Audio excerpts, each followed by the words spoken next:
change one or two people around them, their whole life would finally work. Their spouse would stop doing that thing. Their parents would finally understand. Their friend would get their life together. Their boss would see what they are missing. Their kid would just listen for once. And so they spend year after year, every conversation, every argument, every late night talk, every plan, every piece of advice, trying to change the people in their life. And year after year, nothing changes. The people in their life are exactly who they were 10 years ago. And meanwhile, the person doing all the fixing has gotten older, more tired, more bitter, and not one step closer to the life they were trying to build. And here's the truth. You cannot fix anybody. Not your spouse, your parents, your friends, not your siblings, not your coworkers, not your kids. You cannot fix any of them. And every single year you spend trying is a year you're not spending on the one person you actually have the power to change, yourself. So today I want to talk to you about why you must stop trying to fix everyone around you, about what it is costing you. And I want to talk to you about what you have to do instead, because there is a different way to live, and the people who figured it out got their lives back. They are not better people than you. They are not smarter than you. They just stopped doing the one thing that was draining their whole life. And once you stop doing it too, you are going to feel something you have not felt in years. You are going to feel free. Now, let me tell you why this matters. Because most people who are trying to fix the people around them don't even know they are doing it. It feels like caring. It feels like love. It feels like being a good spouse, a good parent, a good friend. And so they don't see the years they are losing. They don't see the resentment piling up underneath what they think is helpfulness. They don't see the way the relationship is dying in the trying. You see, every hour you spend trying to fix another adult is an hour stolen from your own life. And here's the truth. You only have so many hours. You only have so many years. The energy you are pouring into trying to change somebody who has not asked to be changed is energy that is not going into your own work, your own goals, your own growth, your own peace. And when you wake up at 50 or 60 and your spouse is still the same, your parents are still the same, your friends are still the same, and you have spent 2 decades being frustrated by all of it, you are going to ask yourself why you didn't just live your own life. And the answer is going to be that you were too busy trying to live theirs. But the cost is not just the years. The cost is what it does to you on the inside. Every single day you wake up looking at somebody and thinking, when are they going to get it?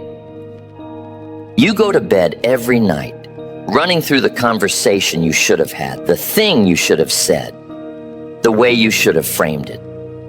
You carry around a low-grade resentment for somebody you love, because they will not become what you have decided they should become. And that resentment poisons everything. It poisons your mornings. It poisons your nights. It poisons the moments that should have been good, because you cannot stop editing the person you are sitting next to. And by the time you are done, you don't even like being around them anymore. And you cannot figure out why. Ask yourself this. Who are the 2 or 3 people in your life right now that you are trying to change? Name them. Say the names in your head if you have to.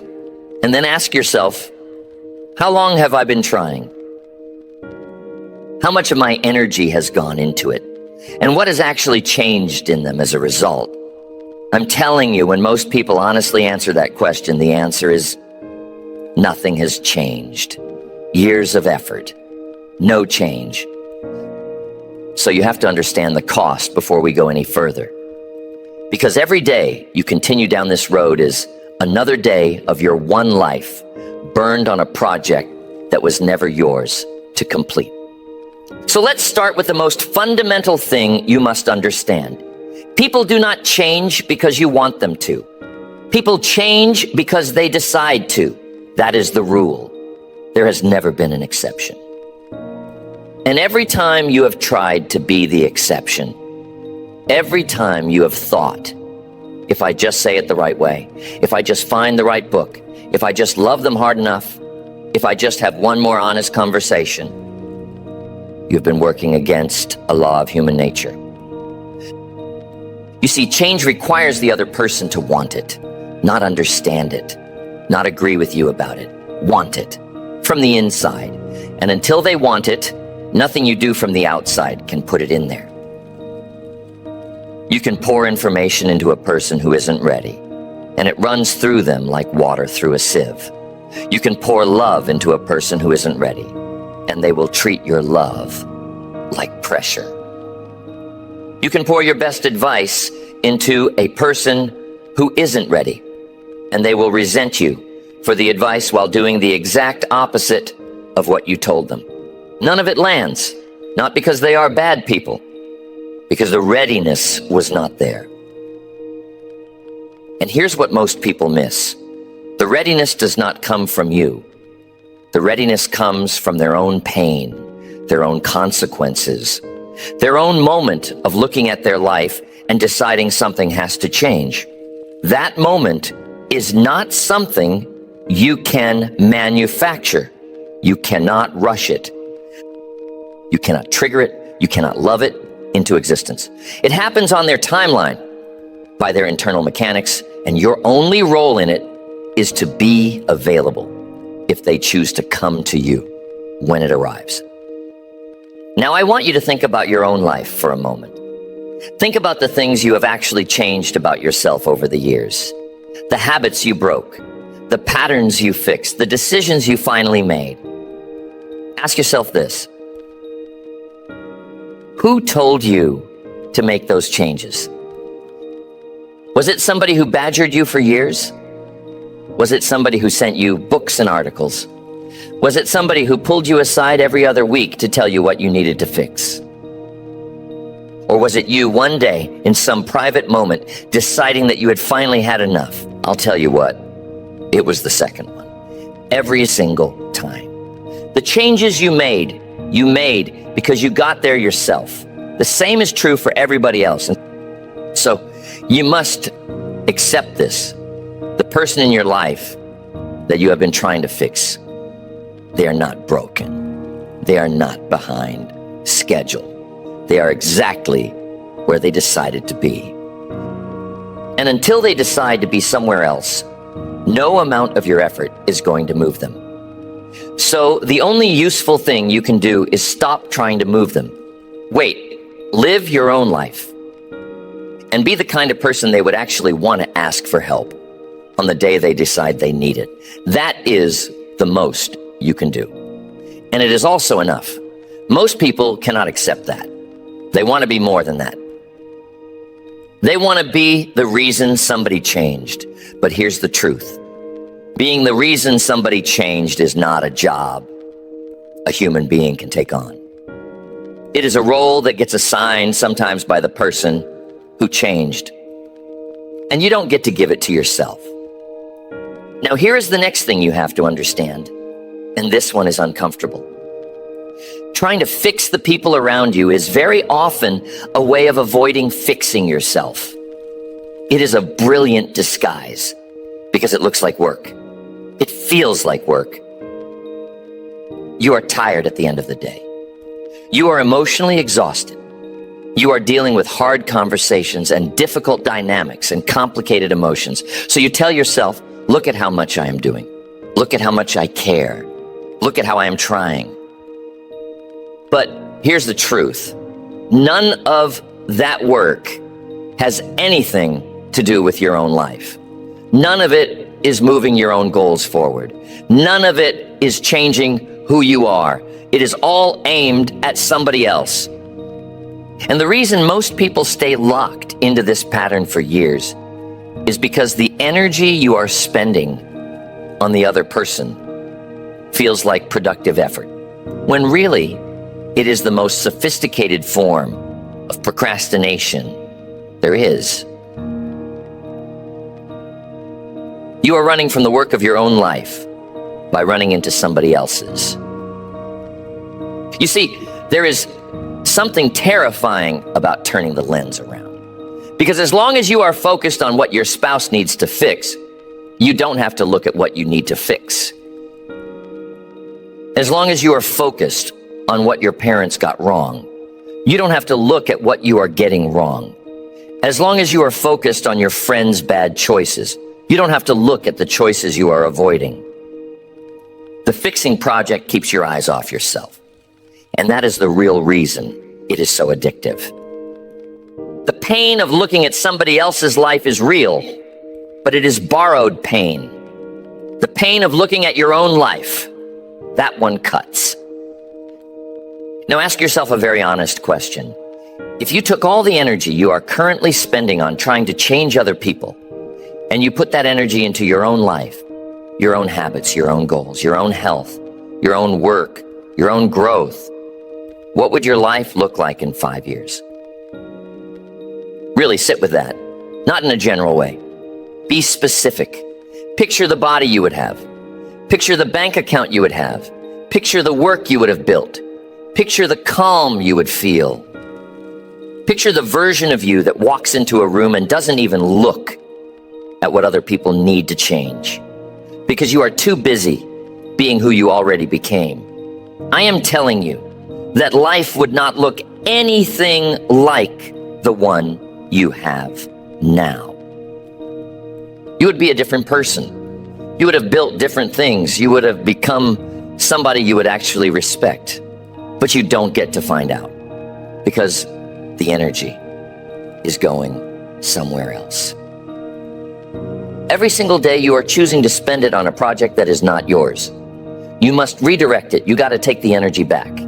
Every single hour of it. And then you must turn it on yourself.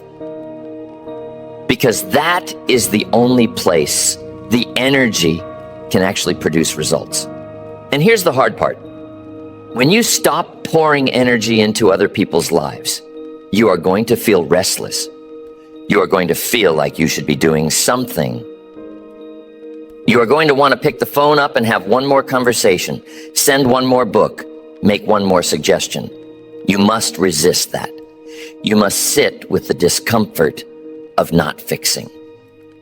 Because what is on the other side of that discomfort is the only life you actually get to live. And 5 years of sitting with that discomfort while you build your own thing will produce a result that 50 years of fixing other people never will. Now here's the third thing that most people refuse to see. When you are in fix mode with somebody, you think you are being supportive. You think you are showing love. You think you are pointing out their blind spots out of care. You think you are doing them a favor. But the person on the receiving end of all that fixing, they do not experience it as love. They experience it as judgment. They experience it as criticism. They experience it as you not accepting them as they are. And here's why. Because the message underneath every fixed mode conversation, every well-meaning suggestion, every you should really, every have you tried, is the same message. The message is who you are right now is not okay. The message is, I am holding back my full acceptance of you until you change. The message is, I see what is wrong with you, and I am going to keep pointing at it until you fix it. And no human being on earth can absorb that message year after year and keep loving you the same way. You think you are being kind.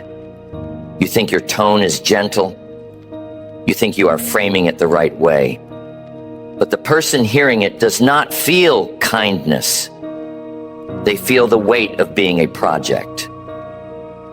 Every time you bring up the thing, even softly, even sweetly, even with all the love in your voice, what they hear is, you are still not enough. You have not fixed it yet. I am still waiting. And every single time you have that conversation, you're adding another grain of weight to a pile that eventually they cannot carry anymore. You see, the relationship dies in the fixing, slowly, quietly. Without anybody being able to name what went wrong, the person you are trying to fix starts pulling away. They stop opening up. They stop telling you things. They stop wanting to spend time with you. And from your side, you cannot understand why. Because in your mind, you have been the loving one. You have been the one who cared enough to try. You have been the good one in the story. But in their mind, you have been the person who could never just let them be. And eventually they will protect themselves from you. Not because they don't love you. Because love stops being able to live in the presence of constant criticism, no matter how kindly the criticism is framed. So you must understand there is no version of fix mode that does not damage the relationship. It does not matter how gentle you are. It does not matter how loving your tone is. It does not matter how much you say, I am only telling you this because I care about you. The mechanism is the same. You are communicating non-acceptance. And non-acceptance, repeated daily, is corrosive. Every relationship that has ever ended because somebody felt they could never be enough, every one of those relationships had a fixer in it. Stop. Not just for them, for the relationship itself. Because the only way the relationship survives is if you let the other person be who they are, including the parts you wish were different, especially the parts you wish were different. Because the test of whether you actually love somebody is not whether you love the version of them you imagine. It is whether you love the version of them that is standing in front of you right now, with all the things you wish were different about them still in place. Now, let me tell you about somebody. I once knew a woman who was married to a man she loved very much. He had a few habits she did not like. He was disorganized. He procrastinated on things she thought were important. He did not take care of his health the way she thought he should. None of these things were ruining their lives, but she could see in her mind who he could be if he just changed a few things. So for 15 years, she tried to help him become that better version of himself. She suggested, she nudged. She left books on the nightstand. She brought it up at dinner. She brought it up in the car. She brought it up at bedtime. She had loving, careful, well-meaning conversations with him about the things she thought he needed to address. And from her perspective, she was being the best wife she could be. She was helping him grow. From her perspective, she was being supportive. She was being patient. She was waiting for him to come around. And then one day, 15 years in, he told her he did not want to be married anymore. She was blindsided. They had never had big fights. There was nobody else. He just could not do it anymore. And when she asked him why, he told her something she had never let herself see. He said, I have spent 15 years feeling like I am not quite good enough for you. Every morning I wake up and I know there is a list and I am not finishing it. I have tried. I have tried so hard, but I cannot become the person you want me to be because I am not that person. And I cannot live the rest of my life being slowly improved by somebody who loves me. It is killing me.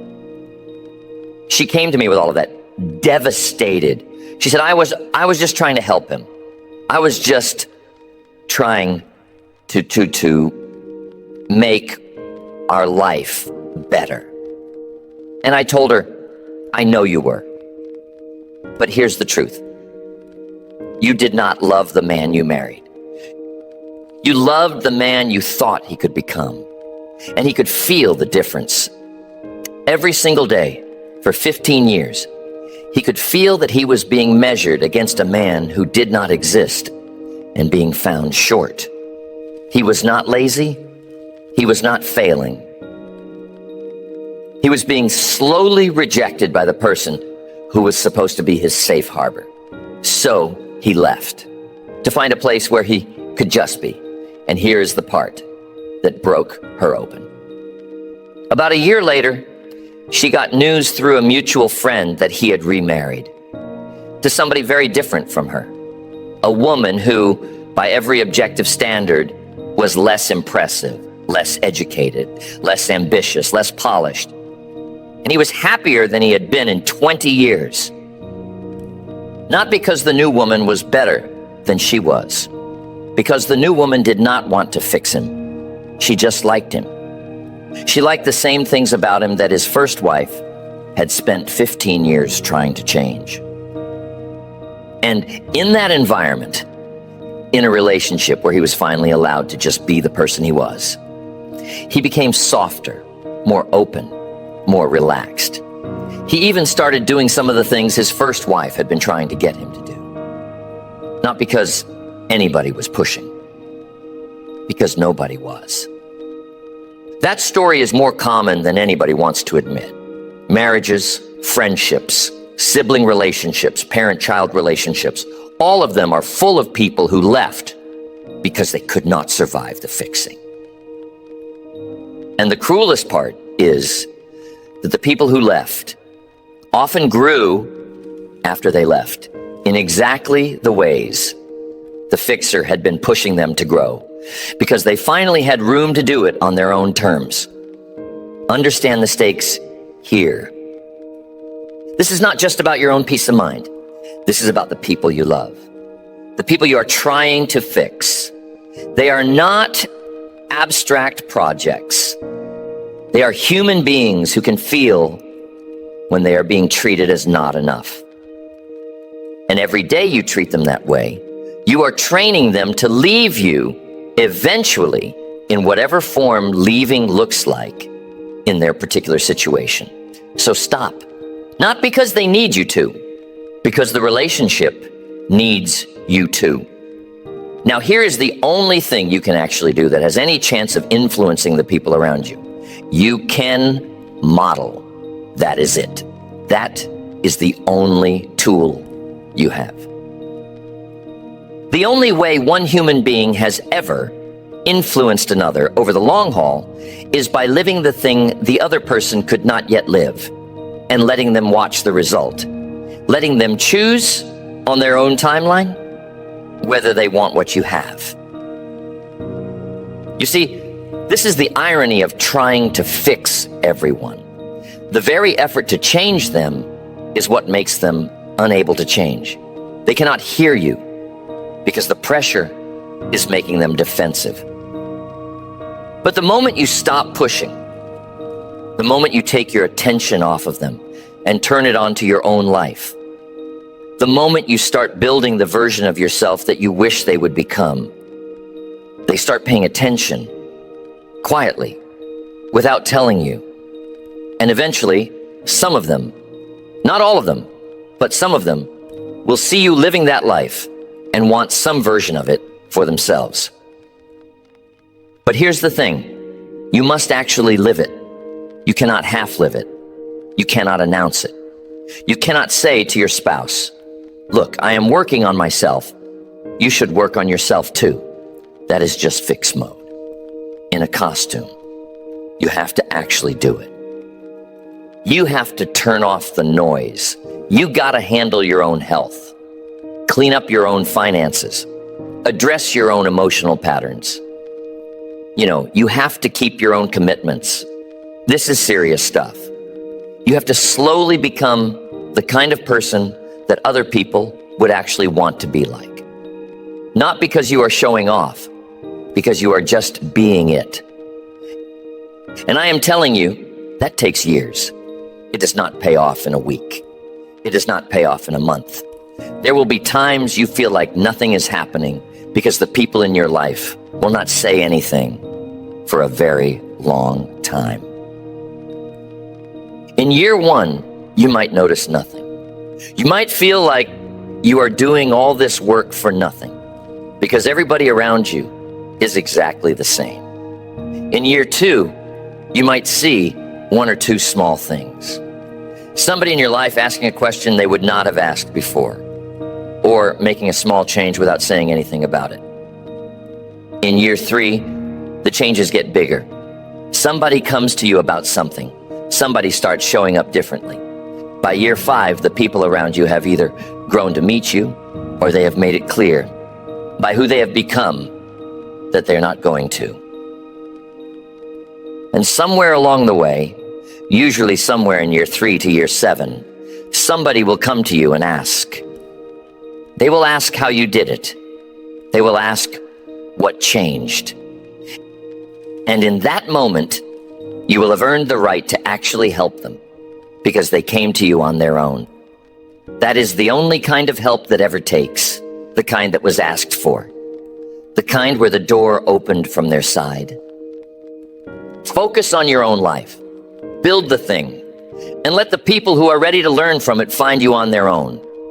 You're not going to talk anybody into wanting what you have. You are just going to live it, and the right people will see it, and the wrong people will not. Both outcomes are fine. Both outcomes are out of your hands. Now, here's what I want you to really hear, because most people, when they hear what I have been telling you, are afraid of one thing.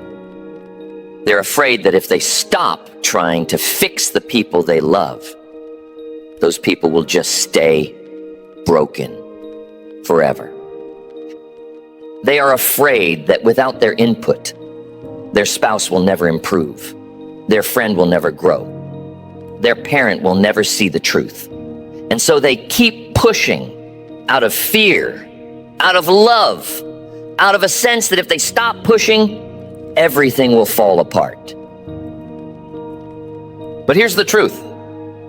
When you stop trying to fix the people around you, 3 things happen, and every one of them is good. The first thing that happens is you finally have your energy back. You finally have the bandwidth to work on your own life. You stop carrying the weight of trying to manage somebody else's choices. You sleep better. You think more clearly. You actually start to enjoy the people in your life again because you are not constantly editing them in your head. Just that change alone is worth more than 10 years of fix mode could ever produce. The second thing that happens is the people in your life sort themselves out. Some of them, freed from your fixing, start to grow on their own. Without the pressure, they have room to look at their own lives and see what they want to change. And others, the ones who were never going to grow no matter what you did, they reveal themselves. They stay exactly where they always were. And now you can see clearly what kind of relationship you actually have with that person, and you can decide what to do about it. Either way, you find out. Either they rise on their own, or they stay where they are.